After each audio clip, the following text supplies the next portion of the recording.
Merci Monsieur le Président. Chers collègues, on ne le répétera jamais assez, la préservation de la biodiversité est une priorité absolue. On parle beaucoup du climat, mais on ne parle très peu de la biodiversité.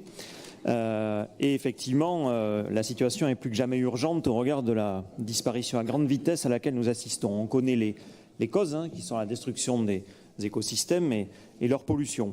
Il y a un autre enjeu fondamental qui est de développer la connaissance scientifique afin qu'on puisse disposer de données fiables et les plus exhaustives possibles.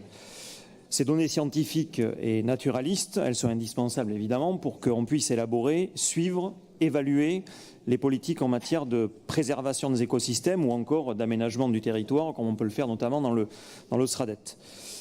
En Nouvelle-Aquitaine, le développement et la mise à disposition de ces connaissances scientifiques autour de la biodiversité s'appuie notamment sur ce qu'on appelle le système d'information sur la nature et les paysages régional. La vocation de cet outil est principalement d'assurer la collecte et la bancarisation des données.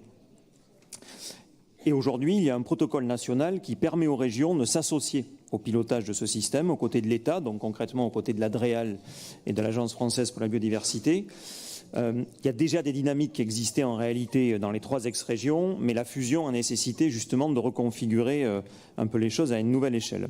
C'est tout simplement en réalité l'enjeu de cette charte et de cette délibération. Il n'y a aucun impact financier direct pour la région. C'est une délibération, vous l'avez compris, qui est assez technique, mais qui est néanmoins très importante pour l'amélioration et la connaissance en faveur de la biodiversité. Voilà, je fais très synthétique, mais je suis à votre disposition s'il y a